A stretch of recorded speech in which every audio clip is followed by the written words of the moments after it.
Master শেষ বর্ষের প্রিয় শিক্ষার্থীবৃন্দ, আসসালামু আলাইকুম।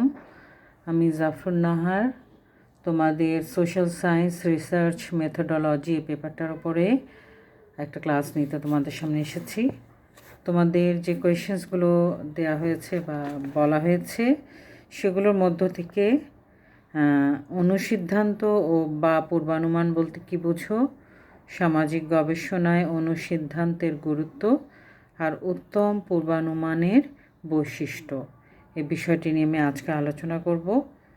তোমরা প্রথমেই দেখে নাও, আমি তোমাদেরকে মেসেঞ্জারে ছবি তুলে পাঠিয়ে দিব যে বইগুলো আমার কাছে আছে সেগুলো, যাতে করে তোমরা পড়তে যেটি যেটি বসতে সুবিধা হয় সেই জায়গাটায় পড়বে। এখানে একটা কথা আমি বলে দিই, তোমরা দেখবে অনুসিদ্ধান্ত, পূর্বানুমান এবং কিছু কিছু বইতে আছে অনুমান। অনুসিদ্ধান্ত, পূর্বানুমান, কিছু কিছু বইতে আছে অনুমান, আবার কিছু কিছু বইতে আছে অনুকল্প। অনুসিদ্ধান্ত, পূর্বানুমান, অনুমান, অনুকল্প চারটাই একই, ইংরেজি হচ্ছে হাইপোথিসিস। হাইপোথিসিস তোমরা যখন দেখবে বুঝতে পারছো না যে কোনটা এটা আসলে কি, ইংরেজি যে প্রশ্নে যে ইংরেজি ভার্সনটা আছে সেটা দেখবে। অনুকল্প, পূর্বানুমান, অনুসিদ্ধান্ত, অনুমান সবগুলোই হচ্ছে হাইপোথিসিস। এবং যখন তোমরা লিখবে প্রশ্নের উত্তরটা, হয়তো তুমি পড়ে এসছো অনুকল্প বলতে কী বুঝি, বা অনুসিদ্ধান্ত বলতে কী বুঝি, কিংবা পূর্বানুমান বলতে কী বুঝি, কিন্তু এসেছে অনুমান বলতে কী বুঝি।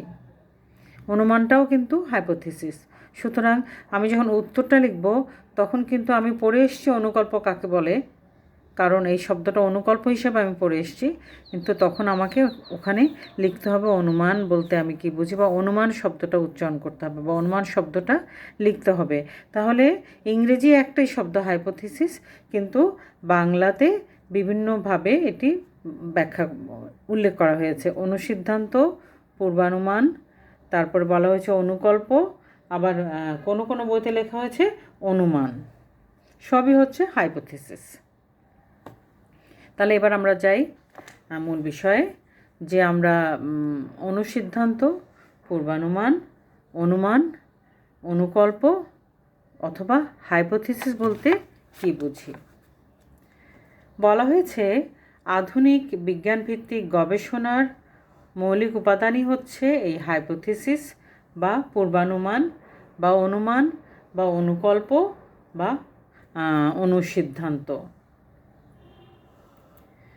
বিজ্ঞানভিত্তিক গবেষণায় অবতীর্ণ হওয়ার পূর্বে জ্ঞাত ও পর্যবেক্ষণকৃত পূর্বতন জ্ঞানের ভিত্তিতে গবেষক তার গবেষণাধীন বিষয় সম্পর্কে যে সাময়িক সিদ্ধান্ত উপনীত হন তাকেই বলা হচ্ছে পূর্বানুমান বা অনুকল্প বা অনুমান বা অনুসিদ্ধান্ত।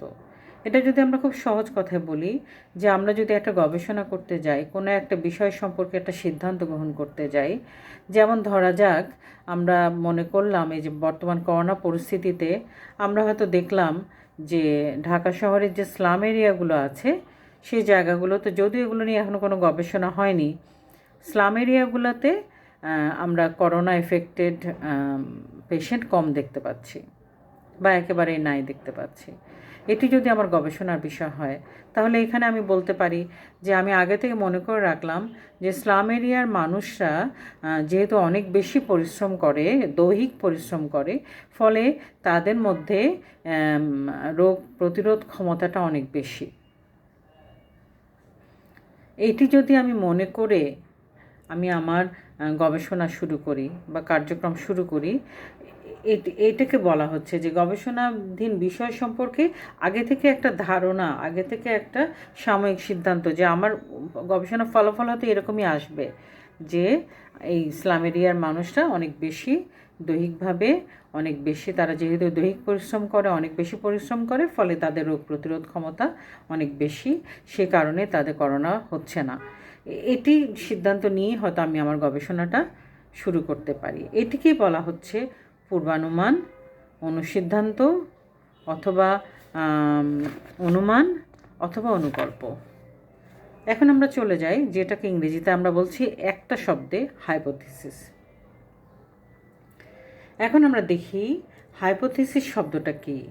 বলা হচ্ছে হাইপোথিসিস শব্দটা হচ্ছে দুটি গ্রিক শব্দ হাইপো এবং টিথেমি থেকে এসেছে। হাইপো HYPO আর টিথেমি হচ্ছে TITHEMI। এটার একটা অর্থ হচ্ছে, প্রথমটি অর্থ হচ্ছে আন্ডার, দ্বিতীয়টি অর্থ হচ্ছে প্লেস। অর্থাৎ পূর্বানুমান হচ্ছে placed under known facts of the problem to explain relationship between them. Placed under known facts of the problem to explain relationship between them. একটা সমস্যার কিছু কমন সমাধান আমরা বের করে বা কমন কিছু সমাধান চিন্তা করে আমাদেরকে এগিয়ে যাওয়া, গবেষণায় এগিয়ে যাওয়াটাই হচ্ছে বলা হচ্ছে হাইপোথিসিস।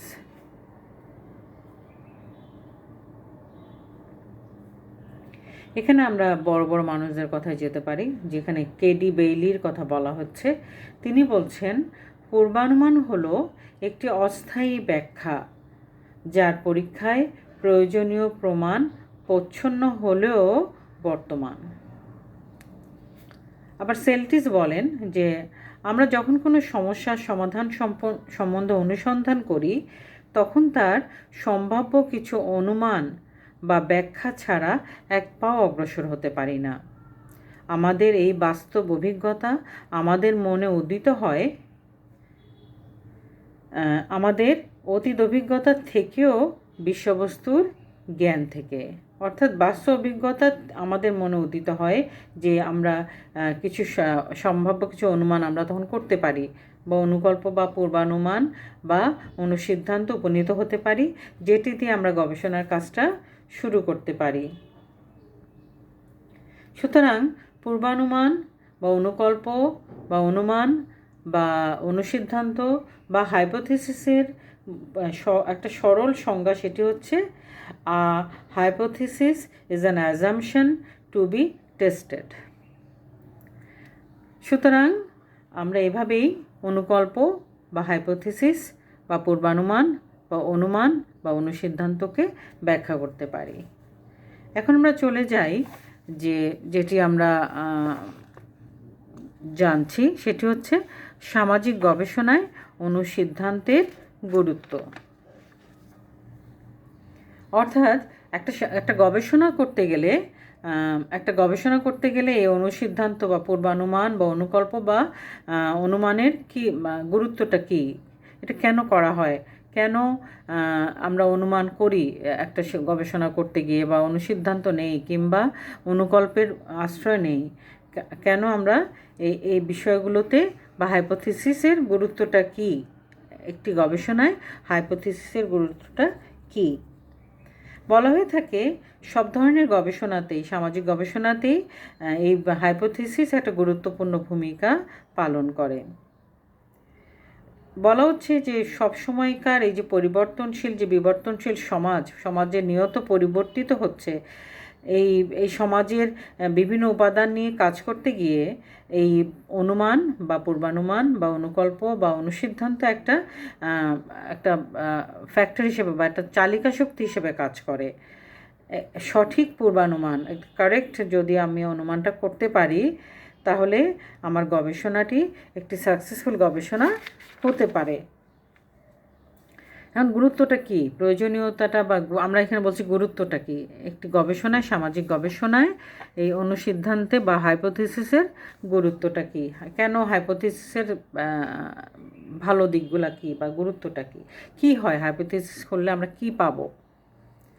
এখানে বলা হচ্ছে যে পূর্বানুমান বা হাইপোথিসিস আমাদের গবেষণার সমস্যার উত্তর পাওয়ার জন্য যেসব তথ্য সংগ্রহ করতে হবে সেটি নির্ধারণ করতে এবং ওই সব তথ্যের তাৎপর্য অনুধাবন করতে সাহায্য করে। সেকেন্ডলি আমরা বলতে পারি যে অনুসন্ধান কাজে কি বিষয় অনুমোদন, গ্রহণ ও বর্জন করতে হবে, এই অনুমান যদি আমরা আগে থেকে অনুমান করি তাহলে সেটি নির্ধারণ করা সহজ হয়। এছাড়াও বলা হয়ে থাকে যে পূর্বানুমানের উপস্থিতি হেতু আমাদের আমাদের যে ইন্দ্রিয়ের যে সীমাবদ্ধতাগুলো সেগুলো স্বীকার করে নেওয়া যায় এবং আমাদের অনুসন্ধানের ক্ষেত্রকে সংকুচিত করে ভুল সম্ভাবনাকে কমিয়ে নেওয়া যায়।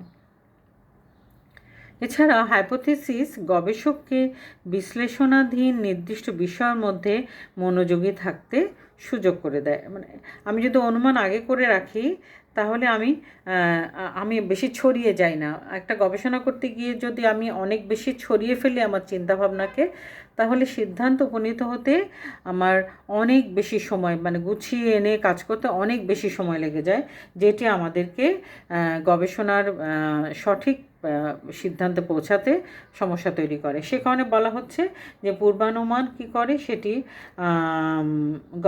গবেষককে নির্দিষ্ট বিষয়ের মধ্যে মনোযোগী থাকতে সুযোগ করে দেয়। তারপরে এছাড়াও যেটি যথোপযোগী গবেষণা পদ্ধতি অবলম্বনে এবং প্রাসঙ্গিক তথ্য সংগ্রহে এই হাইপোথিসিস গবেষককে চালিত করে। যদি আমি আগে থেকে একটু চিন্তা করে রাখি তাহলে আমি কোন কোন ক্ষেত্র থেকে তথ্য সংগ্রহ করব, কোন কোন ক্ষেত্র থেকে তথ্য সংগ্রহ করলে বা ইন্টারভিউ নিলে কিংবা জরিপ চালালে আমি একেবারে এক্স্যাক্ট তথ্যগুলো পাবো, সেটি সম্পর্কে আমাকে আগে থেকে একটু চিন্তা ভাবনা করে নিতে হবে। সেটিই বলা হচ্ছে হাইপোথিসিস। সুতরাং সেটি করতে গেলে আমার অনেক বেশি সহজ হবে সেই কাজটি করা। আরেকটি হচ্ছে গবেষণা কাজের সকল ক্ষেত্রে গবেষককে একটি সঠিক দিক নির্দেশনা দেয় এই হাইপোথিসিস। তারপর বলা হচ্ছে থিওরি, কনসেপ্ট এবং কনসেপচুয়াল স্কিম তৈরি করার ক্ষেত্রে। থিওরি হচ্ছে তত্ত্ব, কনসেপ্ট হচ্ছে প্রত্যয়, আর কনসেপচুয়াল স্কিম হচ্ছে প্রত্যয়গত স্কিম তৈরি করার ক্ষেত্রে এই হাইপোথিসিসের ভূমিকা খুবই তাৎপর্যপূর্ণ। এছাড়াও এতে করে কি হয়, যখন আমি একটা নির্দিষ্ট একটা চিন্তাভাবনা করে এগিয়ে গিয়ে যদি আমি কাজটি করি, আগে থেকে একটু অনুমান করে কাজটি করি, তাহলে আমার কি হয়, আমি প্রথমে বলেছি যে আমরা চারদিকে ছড়িয়ে না গিয়ে আমরা বিষয়বস্তুগুলোকে একটা নির্দিষ্ট বিষয়ের মধ্যে নিয়ে আসতে পারি, মনোযোগী হতে পারি। আরেকটু হচ্ছে গবেষক সঠিক পথে যেতে পারেন এবং এতে করে কি হয়, গবেষক যখন আগে থেকে স্থির করে ফেলেন, চিন্তাভাবনা করে একটা সঠিক পথে যেতে পারেন, তখন তার কি হয়, তার প্রয়োজনীয় অর্থ, সময় এবং শ্রমের মিতব্যয়িতা হয়। তারপর বলা হচ্ছে ভালো যেটি হাইপোথিসিস সেটি গবেষককে পরবর্তী গবেষণার দিক নির্দেশনা দান করে।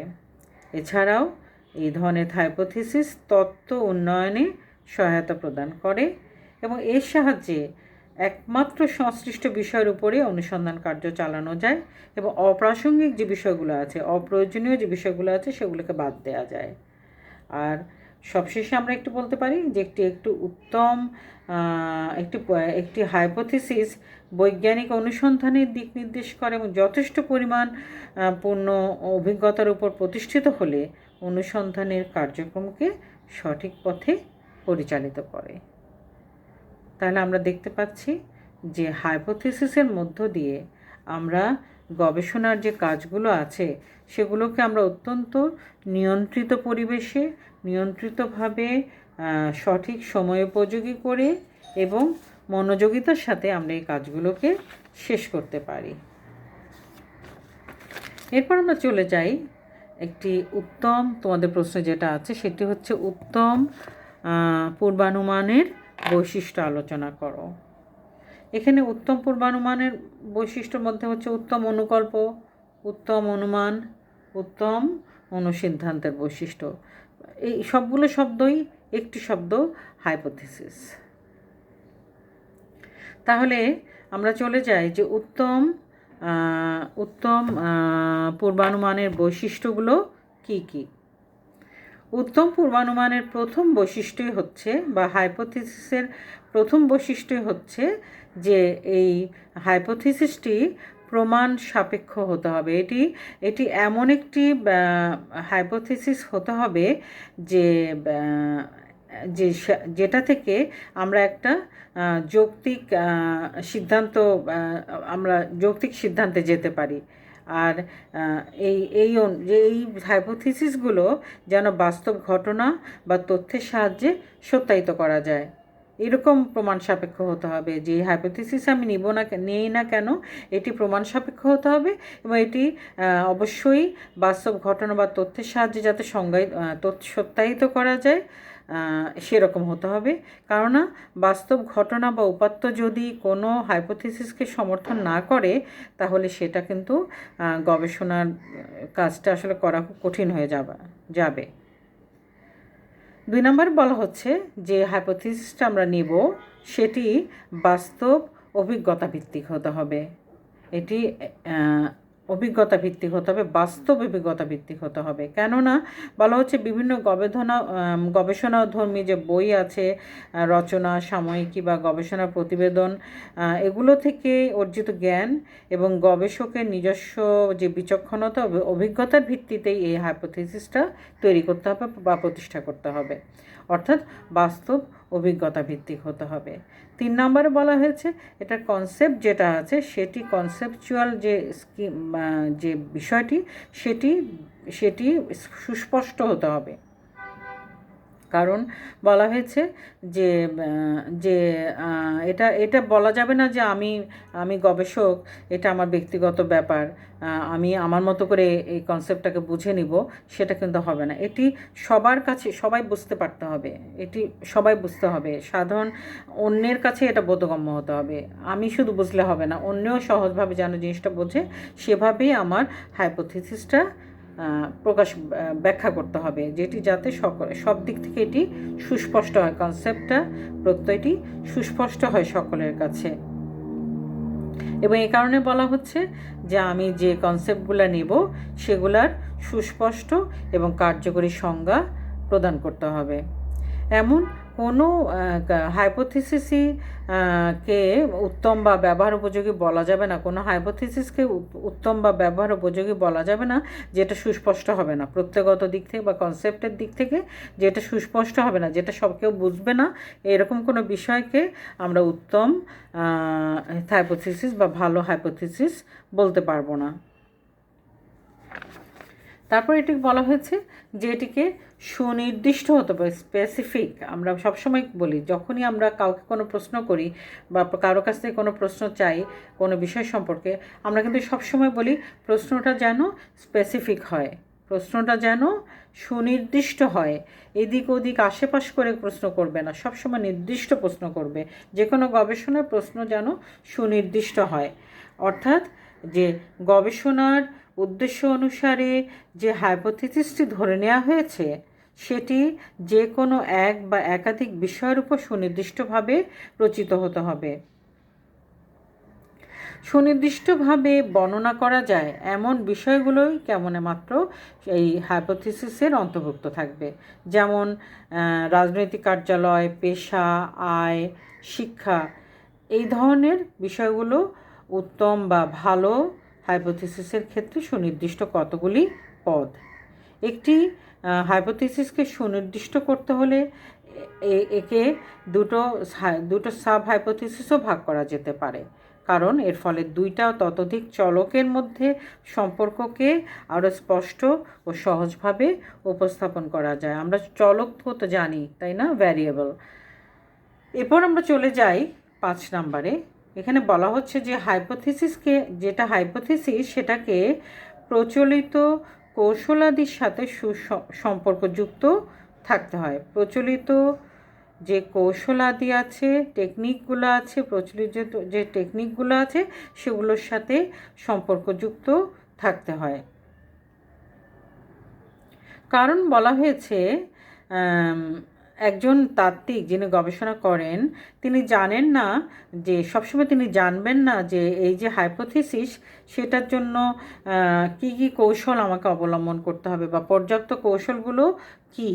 এই জন্য তাকে বিভিন্ন পদ্ধতির আশ্রয় নিতে হয়। বর্তমানে যে আমরা যেহেতু নির্দিষ্ট একটা সে জানে না কোন কৌশলের মধ্য দিয়ে সে তার কাজটি করবে, সে কারণে তাকে বিভিন্ন পদ্ধতি, বিভিন্ন টেকনিক অ্যাপ্লাই করতে হয়। এবং বর্তমান সময় আমরা দেখি যে এই হাইপোথিসিসটা অনেক সময় দেখা যায় যে অনেক বিভিন্ন ধরনের টেকনিক একজন গবেষক গ্রহণ করেন, যেটির মাধ্যমে তিনি তার হাইপোথিসিসের মাধ্যমে একটি সিদ্ধান্তে গবেষণার ক্ষেত্রে একটি সিদ্ধান্তে পৌঁছাতে চেষ্টা করেন। তারপরটি হচ্ছে এটাকে কাঠামোগত তত্ত্বের সাথে সম্পর্কযুক্ত হতে হবে। এটার কাঠামোগত তত্ত্বটা কি এখানে বলা হচ্ছে, অর্থাৎ এটার একটা তাত্ত্বিক ভিত্তি থাকতে হবে। এই যে আমি যে গবেষণাটা করব এটার একটা তাত্ত্বিক ভিত্তি থাকতে হবে, যে এটা কেন আমি করছি, এটার একটা উদ্দেশ্য যেটা আছে সেটি যেন একটা ভালো একটা তাত্ত্বিক ভিত্তি এটার থাকে। মানে বহু ক্ষেত্রেই বলা হয়ে থাকে যে একটা গবেষণা বা হাইপোথিসিস প্রণয়ন করার উদ্দেশ্যই হলো কোনো একটি প্রতিষ্ঠিত তত্ত্বের সাপেক্ষে প্রমাণ সংগ্রহ করা। তবে অনেক ক্ষেত্রে দেখা যায় যে কোনো প্রতিষ্ঠিত তত্ত্ব না থাকলেও হাইপোথিসিসটি একটি নতুন তত্ত্বের ভিত্তিও হতে পারে। তবে বারবারই বলা হচ্ছে হাইপোথিসিস যেটা আমরা করব সেটি অন্যান্য প্রতিষ্ঠিত তত্ত্বের সাথে সামঞ্জস্যপূর্ণ হতে হবে। এরপর বলা হচ্ছে যেটি সরল এবং সংক্ষিপ্ত হতে হবে, সরল এবং সংক্ষিপ্ত হতে হবে যেন সবাই বোঝে। অনেক ডিটেইল যদি আমি আলোচনা করি সে বিষয়টি সম্পর্কে অন্য মানুষ জানতেও তারা বিরক্ত প্রকাশ করবে। সুতরাং যে গবেষণাটি আমি করব, যে হাইপোথিসিসের যে কাজটি আমি করব, সেটিকে সরল এবং সংক্ষিপ্ত হতে হবে। তারপরে আরেকটি বিষয় হচ্ছে এই হাইপোথিসিসটি যেন একটি ভবিষ্যৎবাণী প্রদানে সক্ষম হয়। এই যে আমি যে একটি ভালো হাইপোথিসিসকে অবশ্যই ভবিষ্যৎবাণী প্রদানে সক্ষম হতে হবে, কেননা ভবিষ্যৎবাণী বৈজ্ঞানিক অনুসন্ধান পদ্ধতির একটা গুরুত্বপূর্ণ উপাদান। আরেকটি হচ্ছে এই হাইপোথিসিসটি পর্যবেক্ষণযোগ্য বিষয়ের সাথে ঘনিষ্ঠভাবে সম্পর্কযুক্ত হতে হবে। কারণ হচ্ছে একটি ভালো হাইপোথিসিসকে অবশ্যই পর্যবেক্ষণযোগ্য সকল বিষয় বা ঘটনার সাথে সম্পর্কিত হতে হবে, এবং পর্যবেক্ষণযোগ্য যাবতীয় ঘটনাবলী থেকে অপ্রাসঙ্গিকগুলো বাদ দিয়ে, যেগুলো দরকার নাই সেগুলো বাদ দিয়ে মূল ঘটনাগুলো নিতে হবে, যেগুলোর সাথে হাইপোথিসিসের মিল থাকবে বা মিলানো যাবে। শুধু এইভাবে আমরা দেখি যে কিভাবে আমরা একটা উত্তম হাইপোথিসিস তৈরি করতে পারি। যে একটু উত্তম হাইপোথিসিস কীরকম হয়, একটা উত্তম হাইপোথিসিস বা অনুকল্প বা পূর্বানুমান বা অনুমান বা অনুসিদ্ধান্ত কী হতে পারে, এটা তার বৈশিষ্ট্য বা ক্যারেক্টারিস্টিক্স। এতক্ষণ আমরা প্রথমে পড়লাম আমরা হাইপোথিসিস, অনুসিদ্ধান্ত, পূর্বানুমান, অনুমান বা অনুকল্প বলতে আমরা কী বুঝি। দ্বিতীয় অংশে আমরা পড়লাম সামাজিক গবেষণায় এই অনুসিদ্ধান্ত, পূর্বানুমান, অনুমান বা অনুকল্প বা হাইপোথিসিসের গুরুত্ব। আর সবশেষে আমরা পড়লাম একটি উত্তম হাইপোথিসিসের বৈশিষ্ট্য, অনুকল্প বা পূর্বানুমান বা অনুমান বা অনুসিদ্ধান্ত এর বৈশিষ্ট্য, একটি উত্তম হাইপোথিসিসের বৈশিষ্ট্য। তোমরা এখানে দেখবে যে বিভিন্ন বই আছে। আমি দুটো বই, একটা মান্নান স্যারের বই, আরেকটি হচ্ছে লুৎফর রহমান, এই দুইজনের বই আমার কাছে আছে। এই দুটো বইতেই উত্তম অনুমান, একটি বইতে উত্তম অনুমানের বৈশিষ্ট্য হিসেবে লেখা আছে, আরেকটি বইতে অনুকল্প বা পূর্বানুমানের বৈশিষ্ট্য হিসেবে লেখা আছে। দুটোই আমরা মিলিয়ে পড়তে পারবো, অসুবিধা নেই, দুটোই আমরা পড়তে পারি, কারণ দুটো একই।